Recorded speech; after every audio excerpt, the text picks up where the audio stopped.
Enforcement directorate ఈ మధ్య తరచుగా వార్తల్లో ఉంటుంది. ఢిల్లీ చీఫ్ మినిస్టర్ అరవింద్ కేజ్రీవాల్ గారి అరెస్ట్ తర్వాత ఇంకా న్యూస్లోకి వచ్చింది. అసలు ఎన్ఫోర్స్మెంట్ డైరెక్టరేట్ ఎవరు పరిధిలో పనిచేస్తుంది?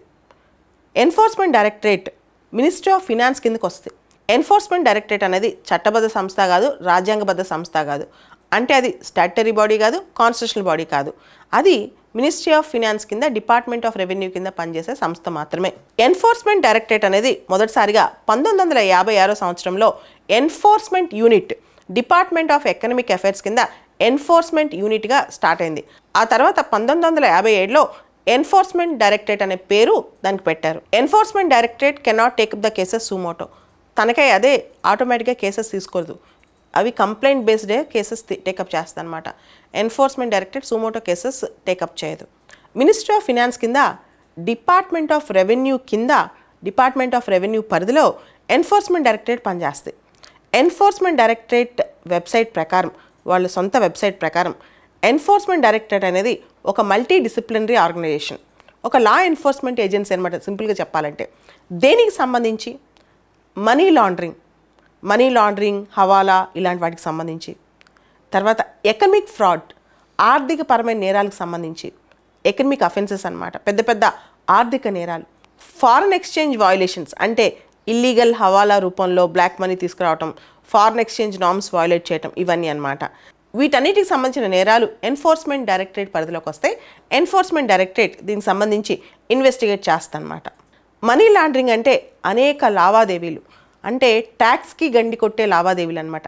సోర్స్ ఆఫ్ ఇన్కమ్, మనకి వచ్చే ఆదాయం ఇల్లీగల్గా రావటం, చట్ట విరుద్ధమైన కార్యకలాపాలతో వచ్చే డబ్బులు మనం బయటికి చూపించుకోలేం కదా. సో అలాంటి డబ్బులు, లేదా న్యాయపరమైన డబ్బులే కానీ డిస్ప్రపోర్షనేట్గా ఇన్కమ్ రావటం అనమాట. చిన్న పనికి అతి ఎక్కువగా ఇన్కమ్ రావటం, ఇవన్నీ కూడా మనం ఎప్పుడైతే ఇన్కమ్ ట్యాక్స్ పరిధిలోకి రాదో, జనరల్గా law enforcement agencies, income tax department, CBI, enforcement directorate వీళ్ళందరూ కోఆర్డినేషన్తో కూడా వర్క్ చేస్తారు. ఎన్ఫోర్స్మెంట్ డైరెక్టరేట్కి ప్రత్యేకమైన అధికారాలు ఏంటంటే ఇల్లీగల్ యాక్టివిటీస్ ద్వారా, అక్రమమైన పనుల ద్వారా సంపాదించిన ఆస్తుల్ని, ఎసెట్స్ని, వీటన్నిటిని కాన్ఫిస్కేట్ చేసే హక్కు కూడా ఎన్ఫోర్స్మెంట్ డైరెక్టరేట్కి ఉంది. కొన్ని సందర్భాల్లో CBI, enforcement directorate, reserve bank of India, IT department ఇవన్నీ కూడా కోఆర్డినేట్ చేస్తూ వర్క్ చేస్తాయి కొన్ని యాక్టివిటీస్ని అరికట్టడానికి. ఎన్ఫోర్స్మెంట్ డైరెక్టరేట్ ప్రత్యేకంగా ఫ్యూజిటివ్ ఎకనమిక్ అఫెండర్స్ సంబంధించిన ఆస్తులు కూడా కాన్ఫిస్కేట్ చేయొచ్చు.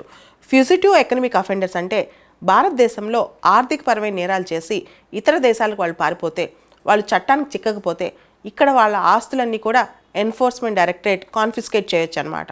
బేసికల్గా ఇక్కడ ఎన్ఫోర్స్మెంట్ డైరెక్టరేట్ పరిధిలోకి వచ్చే చట్టాల గురించి మనం ఒకసారి గమనించాలి. Prevention of money laundering act 2002, foreign exchange management act 1999, fugitive economic offenders act 2018.